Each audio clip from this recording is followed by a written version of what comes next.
Welcome to the Plato Paradigm, a paradigm shift in reading Plato's dialogues. Episode 147, Meno 98b. Meno has just agreed with Socrates that epistēmē seems to be different from correct opinion by binding, because of binding. In effect, this would mean that understanding is itself correct opinion, but it differs from correct opinion by being fixed. And what fixes this opinion is reasoning. So, correct opinion has no reason, it simply happens to be correct. By the way, how do we know that an opinion is correct? Only when we are led to the correct result. This would imply that epistēmē, understanding, is also correct only when we reach the correct result. With epistēmē, we can reach the correct result through reasoning. We don't need to go through the whole process of experiencing going to the result.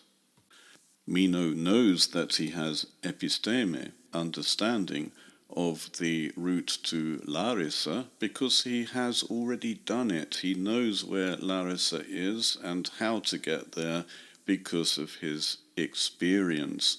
But we can imagine that there are types of epistēmē where reasoning substitutes for experience, and we don't actually have to go all the way to the end to know that this epistēmē is actually correct. This is not the case with correct opinion on its own, orthē doxa, because there is no reasoning. We cannot substitute reasoning for experience. So to be clear, the only way that we would know that correct opinion alone, without reasoning, that correct opinion is correct is by actually getting to the result somehow. When the slave had opinions, we find that he was wrong twice. He thought that the double area square would be constructed on a line of 3 feet and a line of 4 feet, but he never ever considered the possibility that you should construct the square on a diagonal line. The slave was convinced that his first 2 guesses were correct, obviously one at a time. Socrates refuted one and then refuted the other one, but before the refutation, both times, the slave was convinced that his opinion was correct. Therefore, we see that a correct opinion is not correct unless the results show it to be so, and the correct opinion itself doesn't actually lead us to the correct result. If by some magic we reach the correct result, only then can we say that the opinion was correct, which makes the correct opinion on its own, without reasoning, a useless opinion to have. It's misleading. It led the slave to 2 major mistakes, and he didn't have the ability to find the correct result on his own. His so-called correct opinions were incorrect. What then in a correct opinion leads us to the correct result? The reasoning, or in Meno's case with regard to Larissa, his experience. It's the experience or the reasoning and not the correct opinion, so-called, in itself, which leads one to a correct result. We may see epistēmē, understanding, as an argument which leads to a conclusion, while the correct opinion on its own is the conclusion without any of the argument.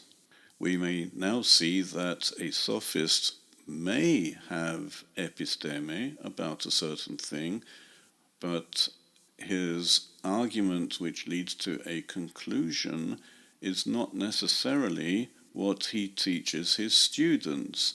From the point of view of Meno, what matters is the conclusion itself. And he collects conclusions without arguments as if that allows him to appear knowledgeable. And in fact, it does make him appear knowledgeable to the many. We might expect to see Socrates proving that orthē doxa is bad and epistēmē is good, but he appears to argue from now on for correct opinion. But people who can think for themselves, unlike Meno, can see that he is arguing against orthē doxa. He is showing what happens when people rely on opinion rather than understanding. First of all, he reacts to Meno's agreement that there appears to be only one difference between epistēmē and orthē doxa, and that is binding, in other words, reasoning, which fixes the opinion in epistēmē. Kai men kai ego, hos uk eidos lego, ala ekadzon. And indeed, I speak without knowing, but by guessing or likening. The verb Socrates uses, ekadzo, is the lowest form of perception in politeia, or republic, in the divided line analogy at the end of Book 6. And it is the verb Socrates uses when he tells Glauco at the beginning of Book 7 to ekadze the cave. In other words, present to himself an image of a cave as Socrates describes it. Or in other words, to imagine. This is a very low form of perception of reality.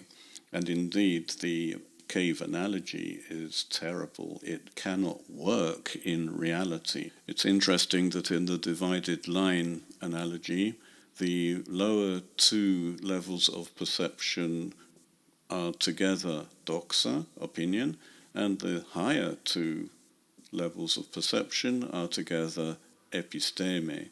So here we are in Meno, which Plato wrote before politeia, and it is a different dialogue. We cannot assume that there is very much connection between the two dialogues. There is a lot, but we cannot assume it. And we still may understand, because Socrates himself says he's speaking not as one who knows, but as one who is guessing, we can accept that he is telling Meno that the level of perception about what he's saying is as low as you can get. What he's saying is that this account is wrong, or at least highly inaccurate. Meno, of course, hasn't read politeia, and he won't catch the inference in what Socrates says. But readers of Plato's dialogues, from the time of the writing of the dialogues onwards, would be able to catch the reference if they were interested in what Socrates says rather than what they think Plato is saying. Hotide stinti alloion orthē doxa kai epistēmē, upanu moidoko tuto ekadzen, al eperti allo faienan edenai oligadan phaien, hend un kai tuto ekenon theienan hon oida. Kai orthos geos Socrates leges. But that correct opinion is something other than knowledge or understanding, I don't quite think that I'm imagining this, but if indeed I were to say that I know anything else, and I would claim few things, this one thing I would put of the things that I know. And you speak rightly or correctly, Socrates. So Socrates says that he's talking not as one who knows, but as one who is imagining or guessing, but immediately after that says that this particular point, that there is a difference between orthē, doxa and epistēmē, this particular point he thinks he is not imagining, but is actually understanding. He knows that there is a difference, despite having just said that he is talking as one who doesn't know. In other words, if you feel strongly enough about an opinion, your opinion becomes correct. And indeed, this is what Meno says. You are saying correctly or rightly. Of course, Socrates is telling the truth in that he knows that there is a difference between epistēmē and orthē, doxa. Epistēmē is real and correct opinion is not. An opinion which turns out to be right because you finally reached the correct result then becomes epistēmē because it is the opinion which is fixed by reasoning or experience, everything that led up to the correct result. Tide, todeuk orthos, hoti alethès doxa hegumene to ergon hekastes praxeos uden cheron apergazitae e epistēmē, kai tuto doces moi alethē legen. What then? Isn't this correctly said? That when true opinion leads, it accomplishes the task of each action no worse than epistēmē does, knowledge or understanding. This too you seem to say to me as true. There's no way to convince someone of a bad argument than repeating the previous bad argument to which the other person has already agreed. This is exactly what Socrates is doing here. Notice that Socrates has returned to alethès doxa, true opinion, rather than orthē doxa, correct opinion. He interchanges now in this argument. Socrates will carry on making a meal of this argument next time.